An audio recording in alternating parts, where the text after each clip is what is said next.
콩 심은 데 콩 나고 팥 심은 데 팥 나는 거야. 물려받은 대로 사는 거지. 아무리 노력해도 유전자는 안 바뀌어. 인간은 콩이 아니야. 멘델이 주장했던 유전적 열성 우성은 콩한테나 해당되는 거라고. 유전자는 바뀌지 않지만 조절할 수 있어. 인간은 그렇게 나약한 존재가 아니라고. 1997년 리처드 도킨슨이 펴낸 이기적 유전자는 생물 진화의 주체는 유전자이며 유전자는 자가 복제로 만들어진 기계적 존재라는 전제, 즉 유전자로 이루어진 유기체는 모든 행동의 DNA에 영향을 받고 자신에게 유리한 방향으로 진화했다는 말입니다. 범죄자 자녀가 범죄자가 될 확률이 높은 이유는 폭력과 공격성이 높은 유전자를 물려받았기 때문이라는 거죠. 그런데 말입니다. 최근 도킨슨에게 박유를 날리는 사람들이 등장했습니다. 공감하는 유전자의 저자 요하임 바우어는 유전자 연구가 직업인 제가 봤을 때 도킨슨의 주장은 쌉소리입니다. 리처드는 유전자를 연구한 학자가 아닌데다 유전자가 이기적이라는 그의 논제 근거는 빈약하기 짝이 없습니다. 그런데도 불행으로 가득한 그의 주장을 많은 사람들이 아직도 믿고 있습니다. 그 책은 마치 서울에 딱 한 번 다녀온 사람이 서울 시민 의식의 근본이라는 책을 펴낸 것과 같습니다. 라고 합니다. 범죄자 자녀가 범죄자가 되는 이유는 유전자의 되물림보다 환경적 요소가 더 결정적인 요인이라는 거죠. 그의 주장에 따르면 인간의 유전자는 피아노의 건반 하나와 같으며 건반이 눌리지 않으면 조용한 것처럼 유전자도 건드려지지 않으면 활동하지 않습니다. 그래서 건강과 질병의 결정적인 요인은 유전자의 좋고 나쁨이 아니라 유전자 활동을 어떻게 조절하느냐입니다. 피아노 건반으로 음악을 연주하는 것처럼 우리는 타고난 유전자를 조율할 수 있습니다. 유전자는 외부 신호를 감지하는 고유한 반응을 하는데 최근 신경학에서 고독, 사회적 고립, 인간관계 갈등 등 사회적 경험이 유전자 활성화에 관여한다는 사실을 밝혀냈습니다. 최근 과학기술은 CTRA, Concert Transcriptional Response Ability, 역경에 대한 보존 전사 반응이라는 위험 유전자 클럽으로 유전자 활동 변화를 측정할 수 있는 수준까지 이르렀습니다. 흡연, 알코올 섭취, 스트레스, 좋지 않은 식습관 등이 위험 유전자 클럽을 활성화시킨다는 것은 별로 놀랍지 않은 사실이지만 삶에 대한 철학적 태도가 유전자 활성화에 관여한다는 것은 상당히 놀라운 발견입니다. 이는 세계적 학술지 미국 국립과학원 회보에서도 밝혀진 바 있습니다. 이들은 인간의 내면의 기본 태도가 위험 유전자 활동에 얼마나 영향을 끼치는지를 실험했는데 사회 친화적 태도를 가진 사람들이 오해된 사람들보다 위험 유전자들의 활동이 줄어든다는 결과를 얻었습니다. 이는 소셜 게노믹스라는 새로운 과학 분야를 탄생시켰으며 다른 사람들과 안정적인 상호작용을 하면 타고난 유전자를 조절할 수 있다는 것입니다. 정신적 스트레스가 유전자 활동에 영향을 끼치는 게 어떻게 가능할까요? 나오미 아이젠버거와 매튜 리버버는 의도적인 무시나 소외를 경험하면 신체적 고통이 가해질 때와 동일한 신경망이 활성화된다는 사실을 발견했습니다. 우리 몸이 심리적인 것을 신체적으로 변화시키는 메커니즘은 다음과 같습니다. 사회적 고립을 시각,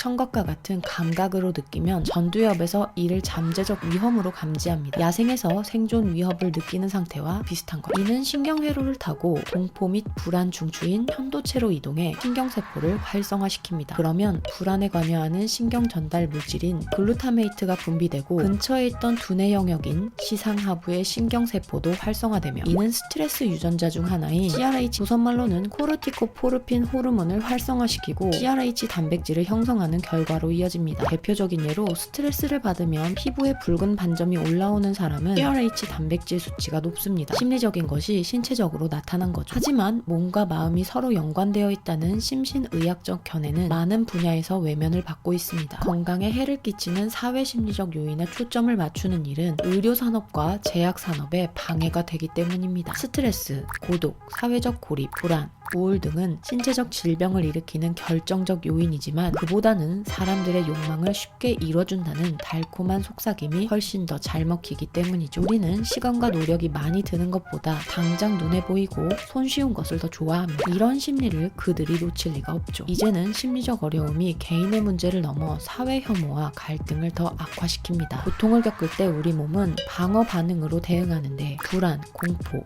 혐오스러운 경험으로부터 자신을 보호하기 위해 공격성을 강화시킵니다. 고통이 공격성을 낳는 것, 소외당하거나 굴욕적인 경험을 한 아동과 청소년이 더욱 공격적인 성향을 보이는 것이 바로 이 때문입니다. 고통이 분노로 전환된 것입니다. 만약 바우의 주장대로 심리적 요인이 유전자를 조절할 수 있다면 고통과 분노를 해소하는 것은 더 이상 개인적인 문제로만 볼 순 없습니다. 태어날 때부터 정해진 운명대로 산다는 운명 결정론 같은 도킨슨의 주장과 타고난 유전자는 바꿀 수 없지만 자유의지로 유전자를 조절할 수 있다는 운명 비결정론 같은 바우어의 이론 중 여러분은 어느 쪽에 동의하시나요? 그럼 여러분의 교양 있는 운명을 응원합니다. 다음 영상에서 또 만나요. 안녕.